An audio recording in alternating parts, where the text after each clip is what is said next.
Good morning. On behalf of the Greater Lowell Veterans Council, I would like to welcome and thank you for attending our annual Pearl Harbor Remembrance. If everyone could please stand for a moment of silence in memory of former President Bush, World War II pilot who recently passed, and those who have paid the ultimate sacrifice for our freedom.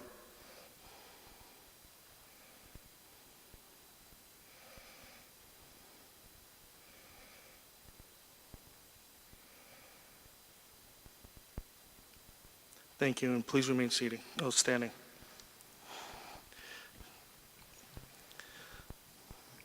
Sergeant at Arms.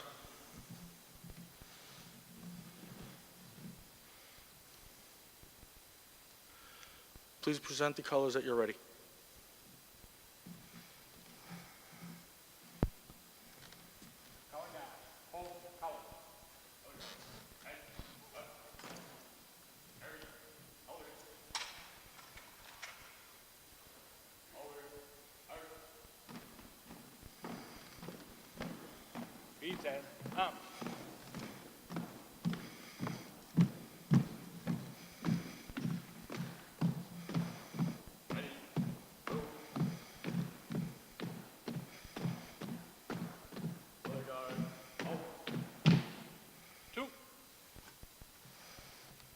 Sergeant at Arms.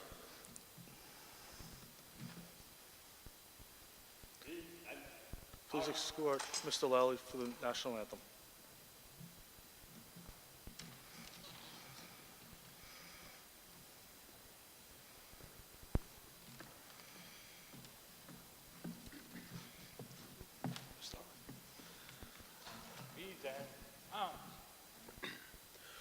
Oh, say, can you see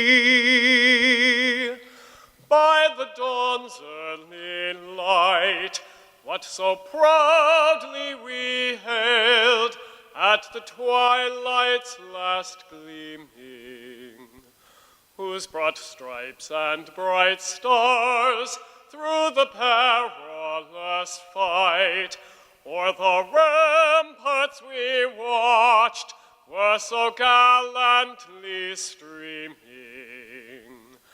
and the rocket's red glare, the bombs bursting in air, gave proof through the night that our flag was still there. Oh, say, does that star-spangled banner yet wave o'er the land of the free and the home of the brave?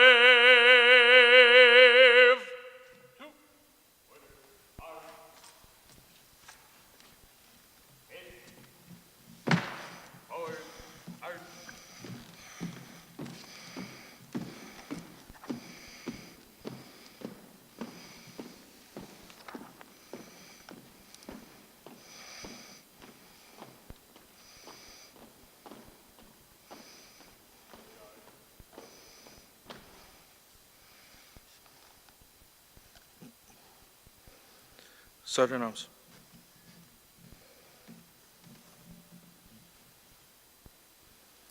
Please escort Richard Duchamp, Chaplain of the Day, to the podium.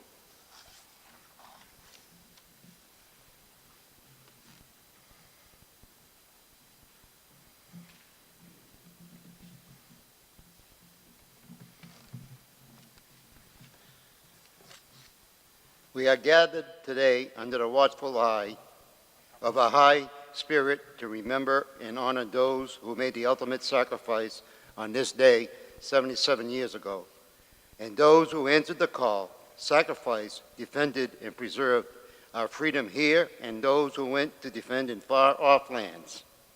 Let us not forget, but remember our POW MIAs, and those who continue in the tradition of World War II veterans to defend freedom for others, and they served in far-off lands and paid the ultimate sacrifice, their lives, so that we and others may be free today. Amen.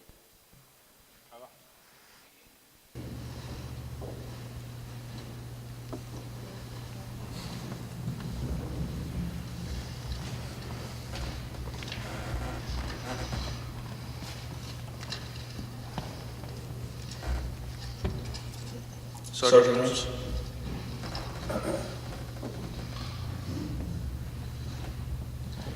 If you can listen to the Pledge of Allegiance.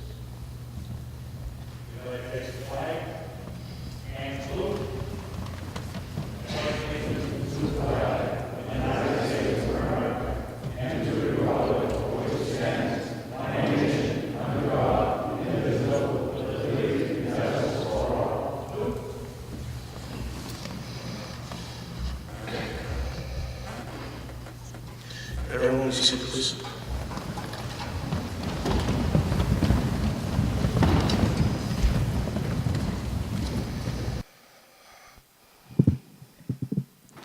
Before I begin with the acknowledgements of our attendees today, there's one that I would like to especially bring note to. World War II veteran Henry, and I apologize if I mistaken the pronunciation, Nerezevets. Henry, where are you?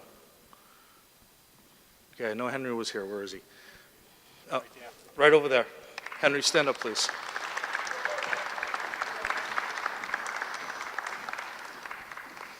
Mr. Nerezevets served in the European Theater, 276th Armored Field Battalion, 3rd Army under General Patton.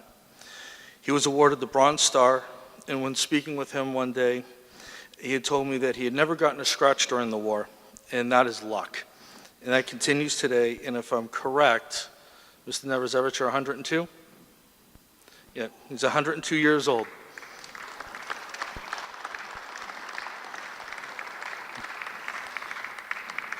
And unless anything's changed, he's still independent, taking care of himself, and going strong.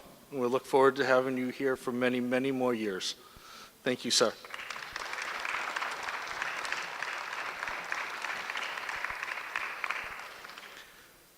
Greater Lowell Veteran Council, officers and trustees and appointees, myself, Matt Elkins, Commander, Steve Shadow Fitzgerald, Vice Commander, Dick Duchamp, Quartermaster, Billy Zune, Chaplain, Joe Zangri, Judge Advocate, Ron Roy, Sergeant at Arms, Richard Howe, Jr., Historian, Sean Farnham, Adjutant, Peter Manning, Trustee, Jerry Dunn, Trustee, Joe Monanza, Trustee, Mike Maker Peasley, GLVC Low Memorial Auditorium Trustee.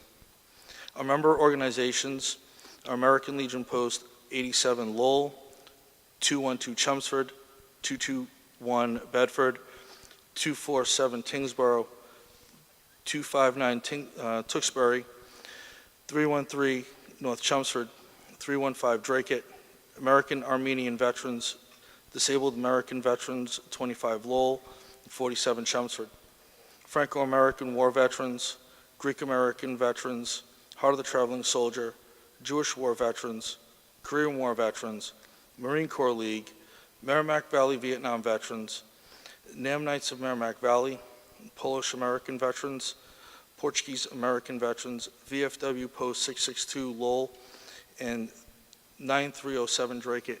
And recently, last month, we had a new member, the mission continues, join us as well. We have Congresswoman-elect Lori Trahan with us today.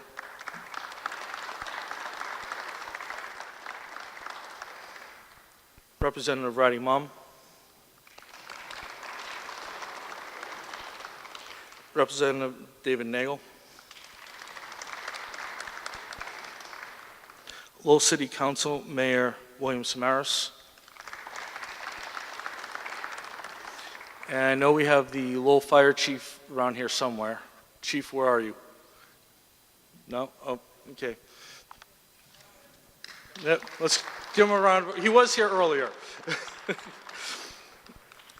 The organizations with us today: Lowell Housing Authority, Lowell Veterans Commission, Neshoba Valley Technical High School Committee, Patton Memorial Society, the Veteran Community Care Center, which is an aspect of the VA. The veteran service officers we have with us today is Jeffrey Hollett from Dracut. Honor Guard was provided by Lowell High School, JROTC. Members of the active Army. Let's see here. Buglers are Colonel Sam Polton. And Sergeant, you're going to be putting together my fire team, correct? Outstanding.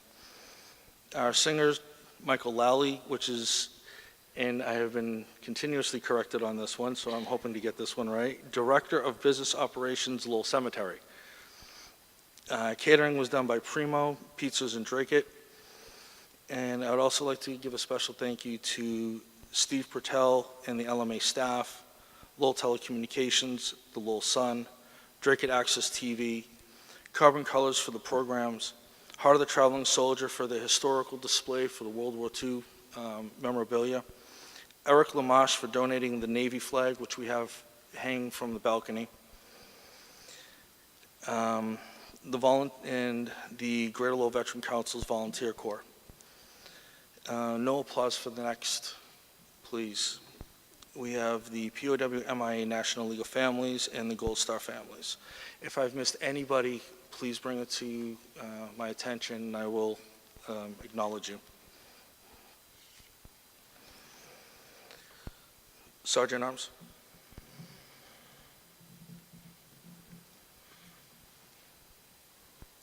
Prepare for the wreath laying, the Gold Star. Thank you. Yeah, I forgot. It wasn't brought.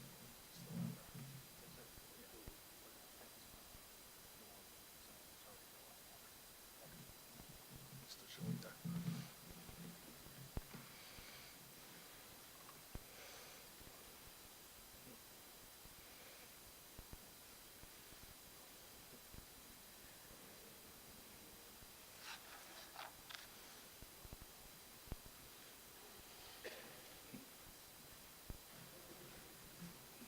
At this time, the Sergeant at Arms is just going to be going with a member of the Gold Stars to place a wreath at one of the memorial spots out in the Hall of Flags.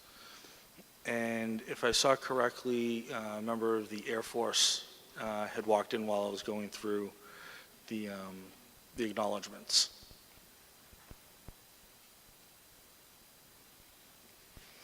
While the Sergeant's out there doing that, before we start our speaking program, if Mr. Gaffney from the Lowell Veterans Commission could come to the podium.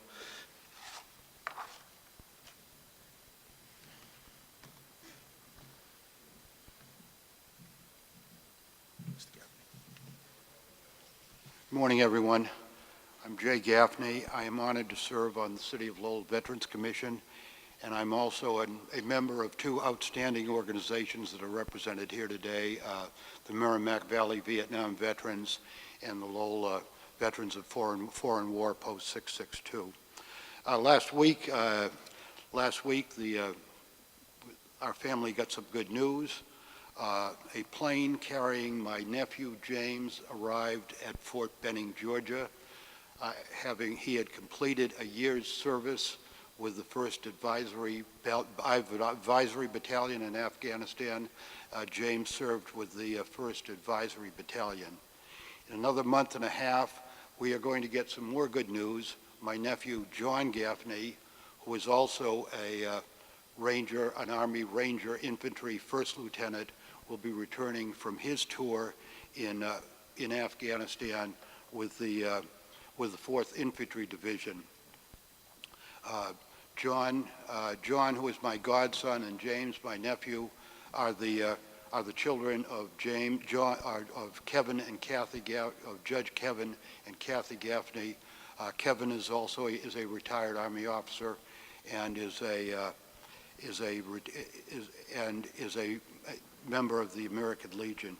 I hope everybody would join with me in congratulating James on a job well done and welcoming home, and also wishing Godspeed and safe home to my godson John.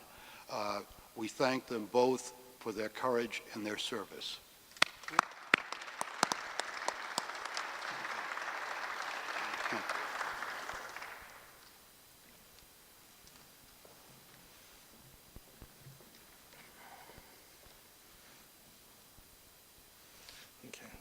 Um, Still waiting for my sergeant at arms. Actually, Staff Sergeant, would you new sergeant or staff sergeant, either or, could you actually escort Ms. Dibbs to the podium, since my sergeant at arms is on other duty at this time?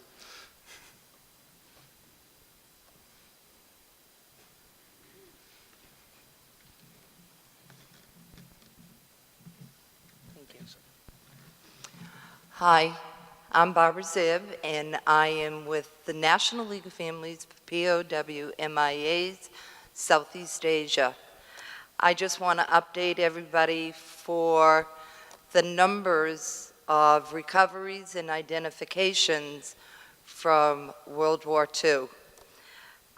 These identifications are through May 24th and December 6th.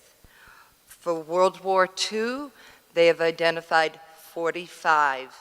So we have 45 World War II that came home. The Oklahoma is part of World War II, but I just kind of have a special part of my heart for the teams that are doing the identifications for the Oklahoma. These gentlemen have been in the cemetery in Hawaii, and they were able to excavate, and they are now being identified at the old Air Force Base in Nebraska.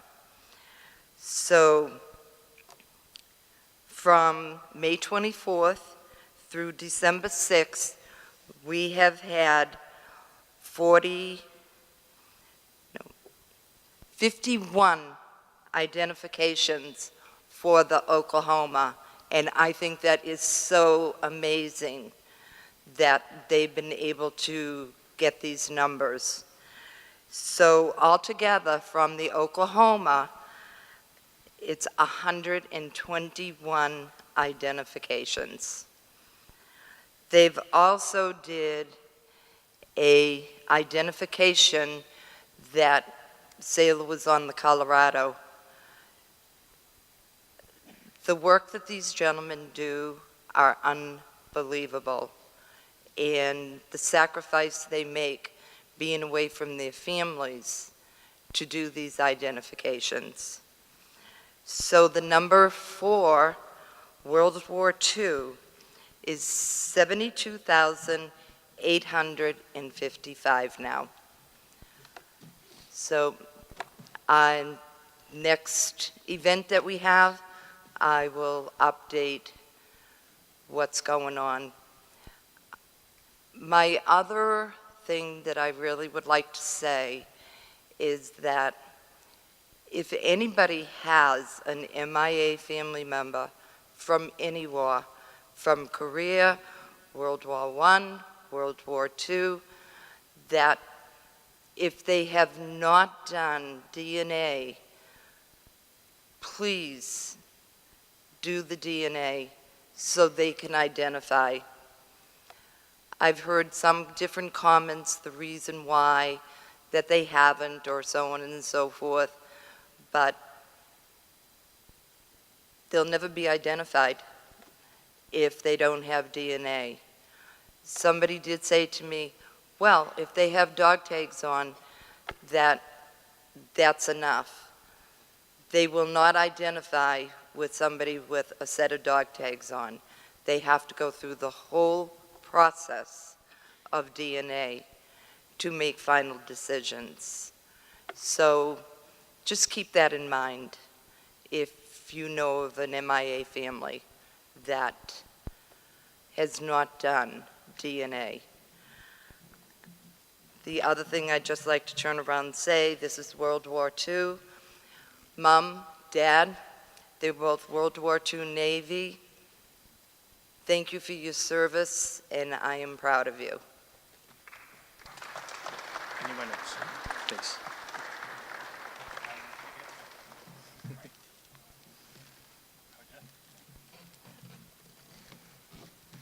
Thank you.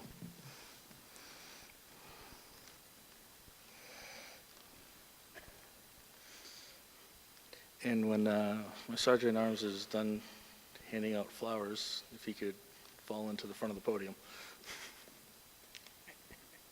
Did I forget anybody? I don't know. Okay. Thank you. Fall in, Sergeant. Sergeant at Arms. Trouble with dealing with Marines. Sergeant at Arms, if you could please escort Sergeant Osborne, U.S. Army, to the podium.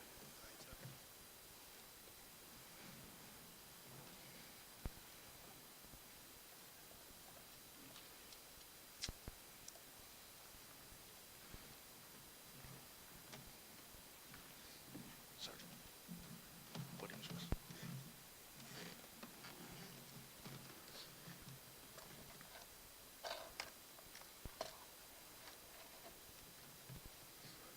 Good morning, and thank you for attending today's ceremony.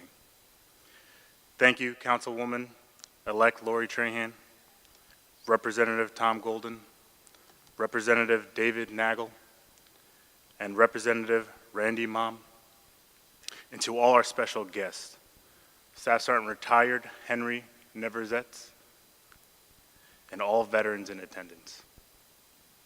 We are gathered here today the ceremony to pay tribute to all for their actions on December 7th, 1941, where over 2,400 service members and civilians made the ultimate sacrifice and over 1,000 more were wounded. We would also like to recognize the sacrifices made by those brave men and women who survived that infamous attack that early December morning. On that day, 77 years ago, the first wave of 183 Imperial Japanese aircrafts took off from 6 aircraft carriers 200 miles north of Oahu. High-altitude bombers, torpedo planes, dive bombers, and fighters became the messengers for a declaration of war on the United States of America. The island of Oahu was ground zero for our nation's entrance into World War II. It was a priority target and the first hit in a synchronized aerial attack on each of the island's military airfields. The Japanese Empire wanted to ensure they had air superiority so that they can then hit their primary target, the Pacific Fleet at Pearl Harbor. 18 American ships and over 260 airplanes were either damaged or destroyed. Almost half of the casualties at Pearl Harbor occurred on the naval battleship, the USS Arizona, which was hit 4 times by Japanese bombers. Aboard the USS Arizona were 23 sets of brothers, all of whom were killed that day. Today, we commemorate the 77th anniversary of this, the date which will live in infamy. As President Franklin D. Roosevelt described it, on December 8th, 1941. In addition to Pearl Harbor, Wheeler Army Airfield, which is approximately 15 miles north of Pearl Harbor, and Hickam Airfield, which is adjacent to Pearl Harbor, were primary targets. Wheeler housed fighter crafts that could challenge the airstrike, and Hickam housed bombers that could counterattack the Japanese fleet. Wheeler was the site of the first attack on that day and was home to the Army's Air Corps' 14th Pursuit Wing and 15th and 18th Pursuit Groups, the primary fighter base for the Army Air Corps on Oahu, and well over 100 aircrafts charged with the defense of the Hawaiian Islands. Wheeler Hangar 1 and 3 were bombed and strafed with machine gun fire, the scars of which can still be seen today. Then by 8:50 a.m., Wheeler was hit again by a second wave of Imperial Japanese aircrafts that lasted nearly an hour. The destruction was absolute. Twisted steel beams and blown out windows were the remains of 2 hangars. Temporary tent areas built for enlisted personnel were reduced to ash. Burned out aircraft wreckage filled the tarmac and the hangars. Over 30 soldiers were killed and many more injured. However, 14 pilots from Wheeler and satellite airfields around Oahu courageously manned what undamaged fighters were left to challenge the attack as it occurred. Many engaged the Japanese in furious dogfights and scored some of the first victories of the World War II. Bravery was a common virtue among all services that day, including the Army, with 5 Distinguished Service Crosses and 65 Civil Star medals were awarded to Army personnel for their brave actions. The post-war period of regional peace can never be taken for granted. This anniversary allows us all to reflect and understand the devastating truths of war and the necessity to find peaceful paths for our nation and future generations. I'd like now to take a moment and offer my gratitude to the veterans who could join us here today, as well as those who couldn't. On behalf of a grateful nation, thank you all for your service and sacrifice. We are honored by your presence. Thank you.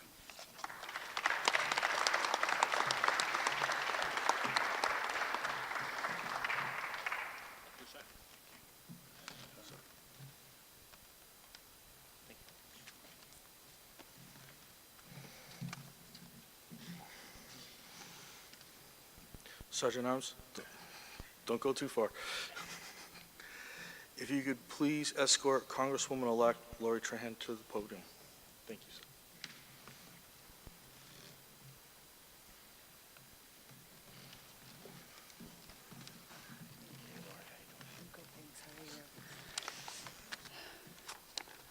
Good afternoon. Is it still morning?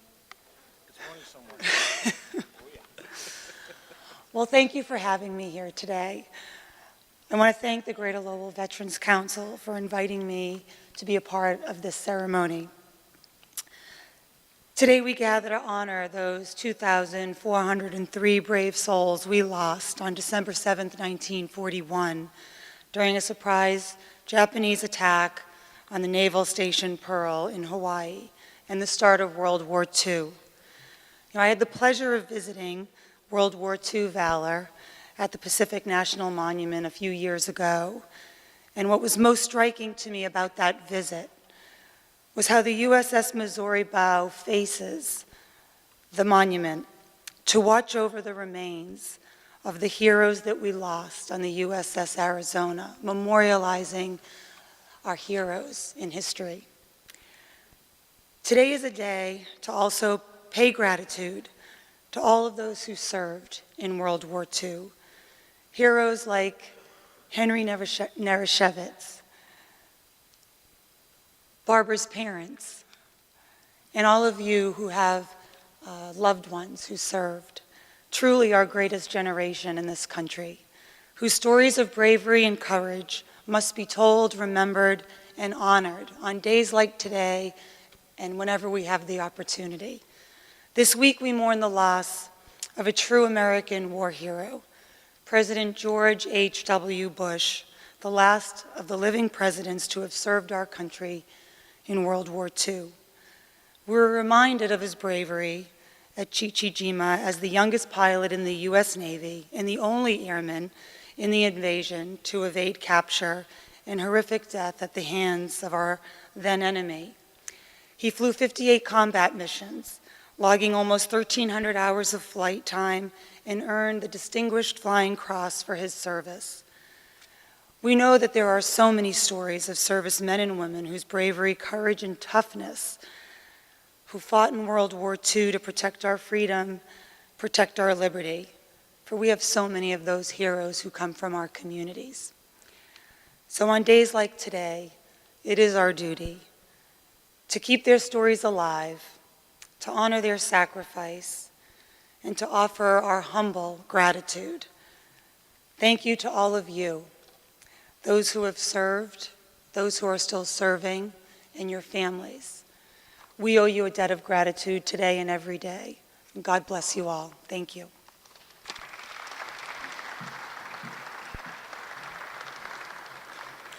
Sergeant Arms.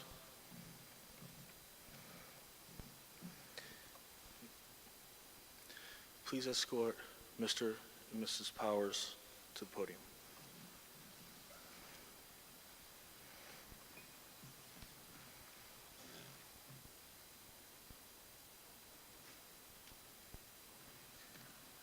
He's going to escort you.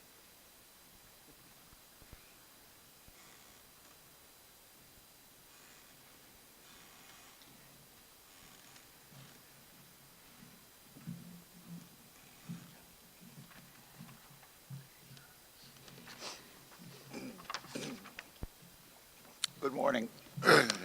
Lori established it was still morning, right?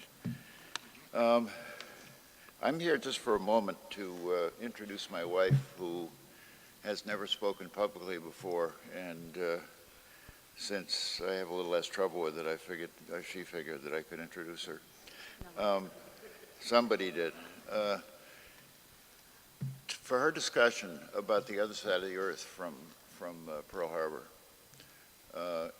when I met Rita 45 years ago,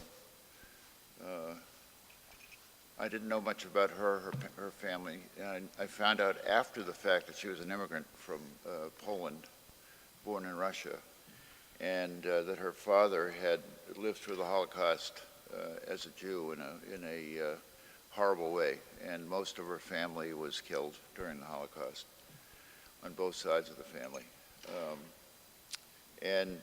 It's important to talk about. It's important not to forget that as much as everything else. My dad was a physician on the Queen Mary during the Second World War for a number of years and was PTSD for the rest of his life. So I'm in touch with that. But I work with quite a number of veterans as a psychologist. So my wife's ready to go now because she's bored with what I have to say. And it's very important information, and I hope you hear it well and are entertained by it. Thank you very much. Thank you, Ken. I think I should probably put this down, right? He's a little taller than I am. Yeah, that's good. This is worse than I thought. Okay. Thank you, Ken. And first of all, I would like to extend my sincere appreciation and gratitude for all the service from all of you and our whole American military, because without you, so many more people would have perished. And of course, we should think about those who are no longer with us also and extend our gratitude for their dedication. I'm here today to give you a more personal story, not about me, it's about my dad. It's an abbreviated story, obviously. My father's life, he passed away 6 years ago, and he lived till the ripe age of 96. His name was Boris. I believe his longevity could be attributed not only to his strong survival skills, but also to having been taken very good care of by his wife, Rose, who was my mom, and possibly by the wine and jarred pickles he made, and I would find them in his kitchen floor and when he was living alone. Another very important coping skill that my dad had was writing poetry from his adolescence until later years. In those poems, he was able to express his painful memories of before, during, and after the war. He also expressed other themes in his poetry, such as nature, romance, life, death, and God. Boris was born in Lesko, Poland, located in the southeast. He came from a family that was desperately poor. His mom was religious, very religious. Thus, Boris attended the synagogue morning and night. He had two sisters, one older, one younger, and a younger brother. The whole family lived in a large room in the basement of his grandparents' home. The room served both as a bedroom and a kitchen. The grandparents lived upstairs. While attending school, the Polish boys would throw stones and call my father and his friends names because he was Jewish. He would look at the school and wish that he was part of it. At his school, some of the teachers were so strict that they weren't satisfied, and if they weren't satisfied with the students' work, they would hit them so hard with a branch that the students would lose their breath. Because of this, Boris lost his appetite for school and began to miss a lot, and only to face more punishment when he returned. Both Boris's parents died of tuberculosis by the time he was 11. His mom died at 8. He remembers his grandmother standing over Mom's bed praying and his sisters crying. Once both parents passed, the oldest sister tried to take care of all of them. Boris felt that he was a burden to her and soon was forced to leave after a short while because there was a shortage of food and space. In those days, Jewish boys without a family were sent to a town of Bobov. He was given a piece of paper from the temple to give to the temple there. Since he had no money, he got on the train and ended up hid himself under the bench. A few of the passengers were aware, and they told him when he arrived. He gave the note to Bobov Rabbi, who gave him some money to buy some bread and butter. The orphan was hungry. From here on, Boris stayed with various families, strangers, for a period of time. The families fed him and took care of him. At times he still went hungry. Yet he felt like something was missing from his life. Boris and his friends overheard the conditions of living were better in Krakow, so the family he stayed with gave him a ticket, and he was actually able to sit on a bench on the train. Boris looked for a family that was a distant relative of his, and they received him very well by feeding him homemade chicken soup. There was no room other than the floor for him to sleep, however. So again, he was sent from one family to another until he started to get sick and was sent to a sanitarium. The hospital was located in the mountains where the air was good for healing because the doctor found a dark spot on his lungs. The doctor took very good care of him with medications, released him and with a note of good health, and Boris was sent yet to another town of Plaszów, a southern suburb of Krakow, to another clinic where he was then placed in an orphanage because he was still young. The orphanage, which was financially supported by Jewish philanthropists. 10 years later, this orphanage became a Nazi concentration camp. Boris remained there from 1933 to 1937. In spare time, he worked as a tailor and a shoemaker. He had a wonderful mentor there while he attended school, where in 1 year he finished and took exams for 3 remaining grades. Now, 7th grade in Poland was equivalent to a 12th in America. Because he did really well, he received a golden pen, which he held on to for a very, very long time. He also learned how to play a mandolin at this school and had begun writing poetry and read many, many books. Boris claimed that these were some of the best years of his life. He learned good manners, discipline, and learning in general. In 1937, Boris moved with 2 other friends, of whom one became a diplomat, to Austria. They would go to inexpensive places to eat and enjoy their camaraderie. In September of 1939, Germany invaded Poland. Polish army was not strong enough to resist. In addition to a radio that Boris and his friends owned, there were loud announcements over the speaker, as we've all heard, I'm sure, in the past, about the city and its invasion. Boris and his friend Dolok decided to run away towards the Russian border for safety. They would run 7 to 10 miles in a day, hungry and exhausted. Boris' legs were swollen. They knocked on a few country doors, and after some reluctance, one let them sleep in a cellar, and they received meager food rationings, such as potatoes, butter, and I think it was milk. They left the following day. They would also allow them in because the Germans were flying overhead, and they felt bad for them. They left the following day and reached a small town with about 40 houses located near a forest. They were able to stay for a day with two strangers. Soon, all the houses were flattened by German planes. Boris watched an elderly man who was standing outside with 2 children, shot down while with his hands raised to God, praying. Excuse me. Somehow he and his friends were spared. They slept in the forest that night. When it became quiet, they decided to return to Krakow as they were surrounded by German forces. Unfortunately, at one point, Boris was ordered to pick up dead bodies and place them on the truck, German truck. They actually let him go. Again, he survived. He got on a freight train, since he was lost. He was dropped off in Krakow and quickly ran to see his sisters, who were now living with strangers and thought he was dead. There wasn't much food for everyone, and Boris waited a whole night just to get a loaf of bread. Before he was able to get it, however, a soldier pulled him out of line and kicked him in his back.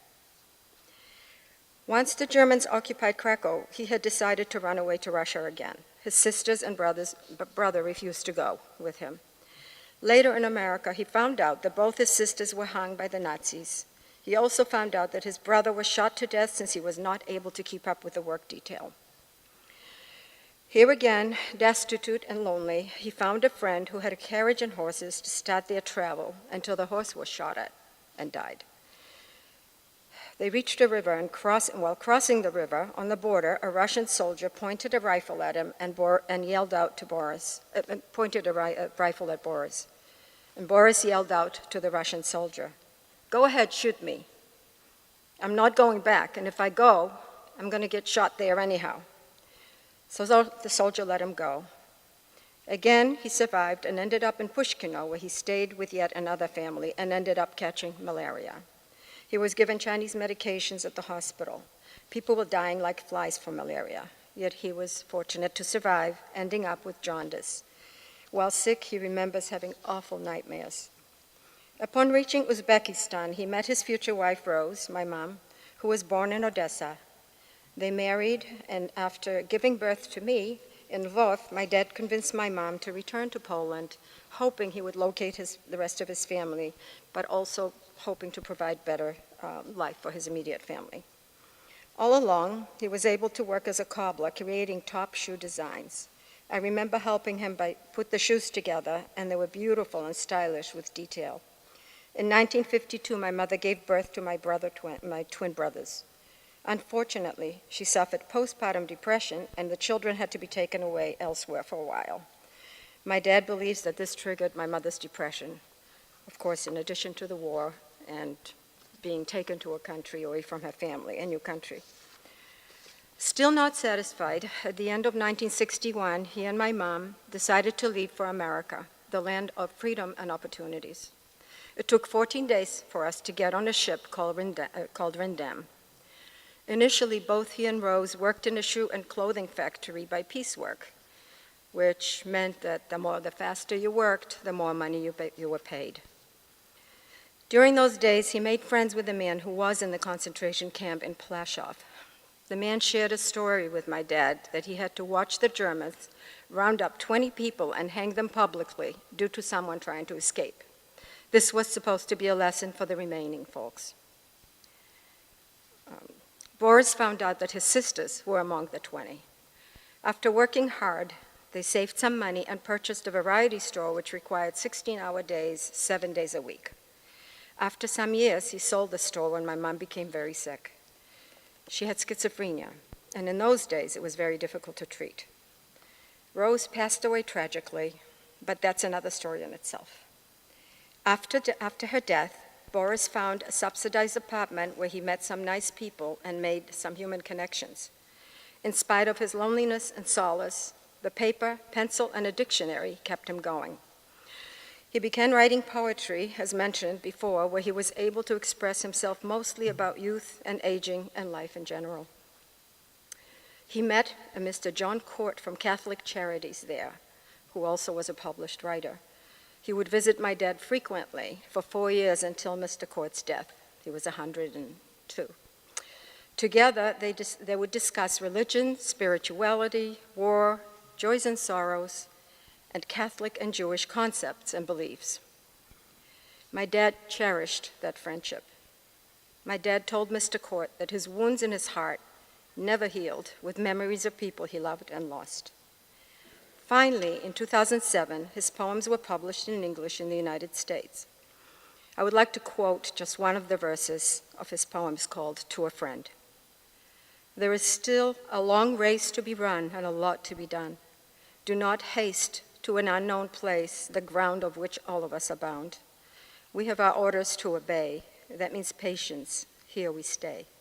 The world is endlessly renewing. The adventures are full of excitement, all kinds of potential enlightenment, and we, the inhabitants of this globe, still have many mysteries to probe. As the years pass, it is more and more difficult to find those who survived the Holocaust. As we all know, 6 million Jews were killed during the war. However, we can't forget that it wasn't just the Jewish people.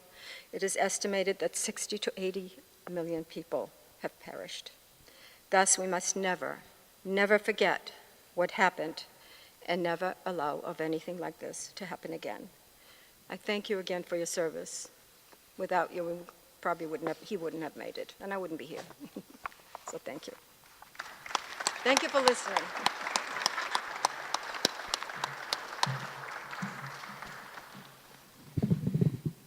Thank you. Sergeant Arms.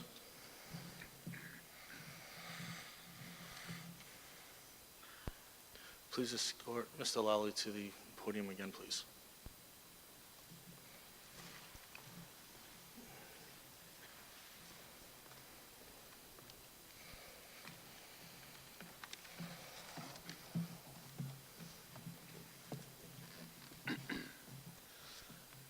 God bless America, land that I love. Stand beside her and guide her through the night with the light from above. From the mountains to the prairies, to the oceans, white with foam. God bless America, my home, sweet home. God bless America, my home, sweet home. Thank you. Please sit.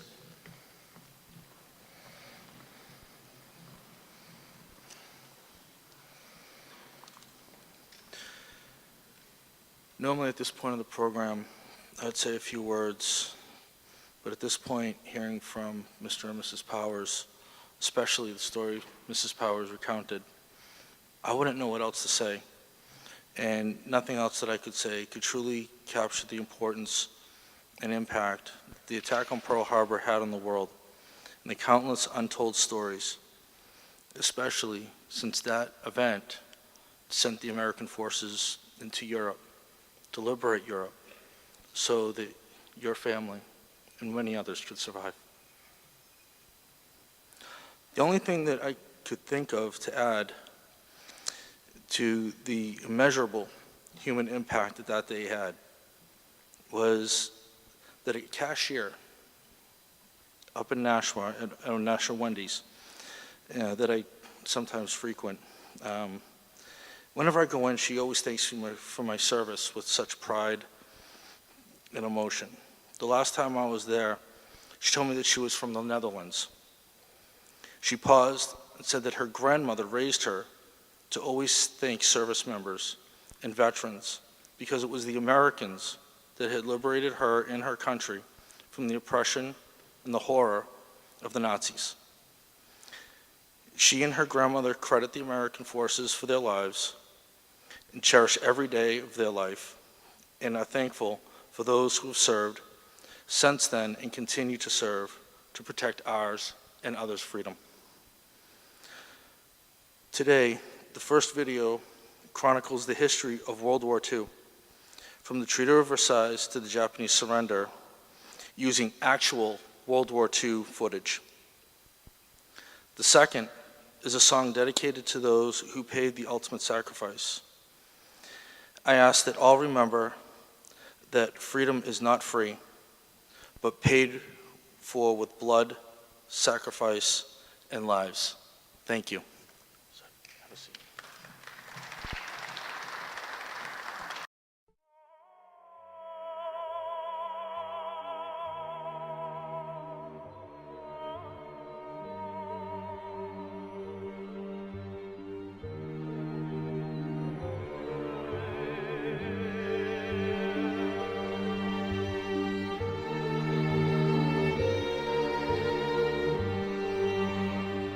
Unser deutsches Volk siegt heil! Sieg heil!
Go on, live your life to the fullest.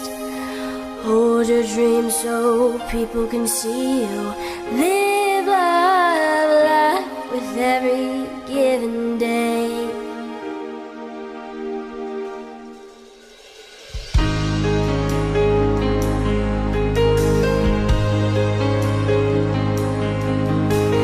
How do you try to put a price on something that was never meant to be sold? How long can you cry before saying goodbye to someone you just wanna hold? The footprints are gone, but the spirit lives on in a flag in my front yard. And for this freedom I know there's something we owe to the ones that fought so hard.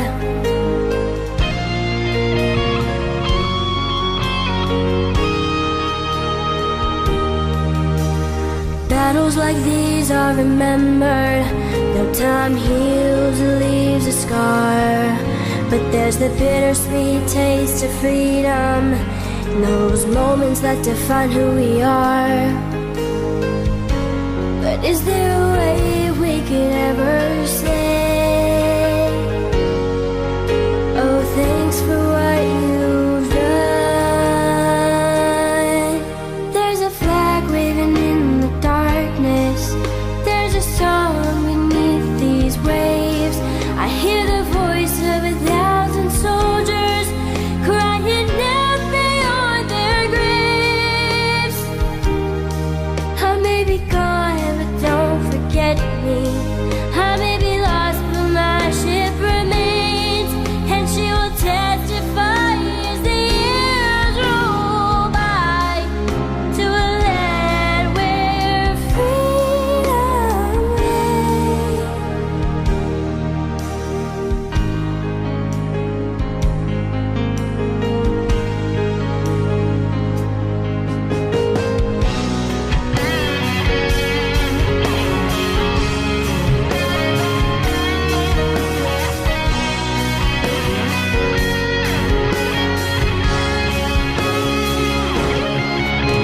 So here I stand in this hollow land with just one last word for every name I read. You may have been taken for everything you have, but you will never be taken for granted. No, you will not be taken for granted.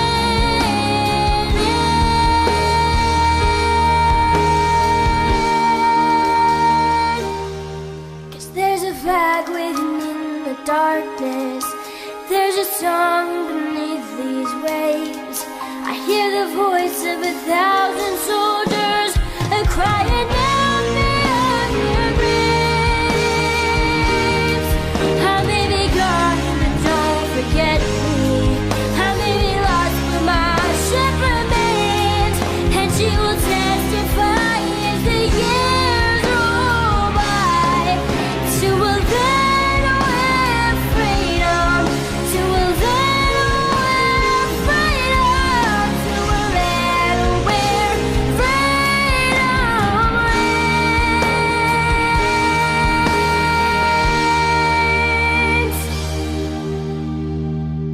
So go on, live your life to the fullest. Hold your dreams so people can see you. Live, love, laugh with every given day. 'Cause is there really any better way we can say thanks for what you've done?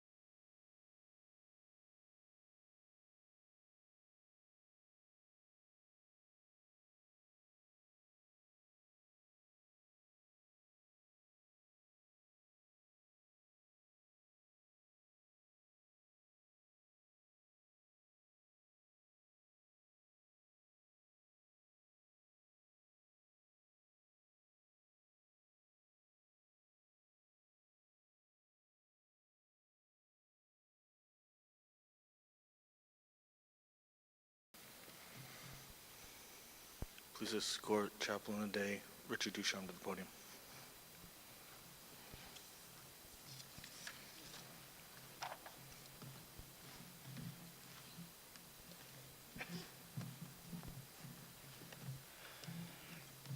All rise. Cover. As we part this place and company, may our higher spirit guide us and give us the humility not to take for granted the freedom and rights our brave servicemen and women have given us, but to cherish it every moment of our lives. May we be guided that our actions and lives to honor their sacrifices. Amen.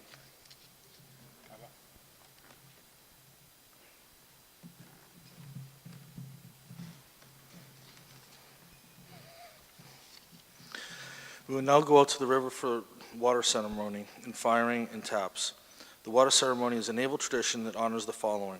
The firing is also a memory of those who have fallen, dated back to the Roman times, where the soldier clearing the bodies from the field, if they knew the fallen, would call out their name 3 times in honor of their sacrifice. Taps again remembers all of those who had fallen. After the ceremony, outside, we invite you back in and join us for lunch. Thank you for attending. See you outside.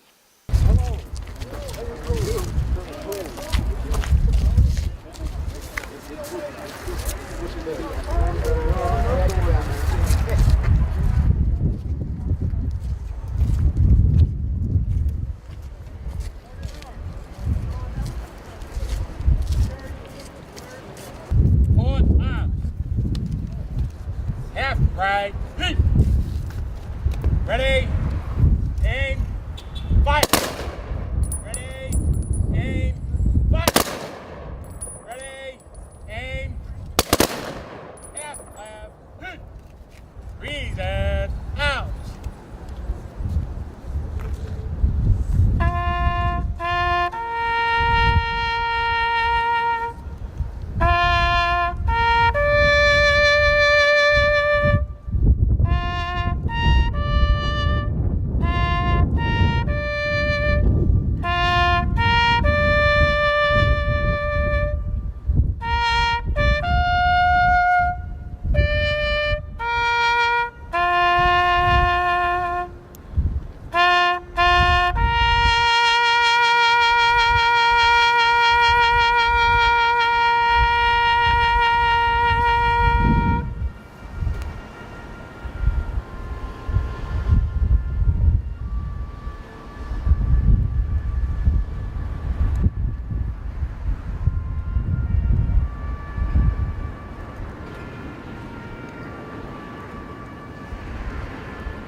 Order, arms. Parade, rest. This now Line concludes, detail, can hut, dismiss. this now concludes our ceremony. Everyone is welcome back in for lunch. Thank you very much for attending. We look forward to seeing you at Memorial Day.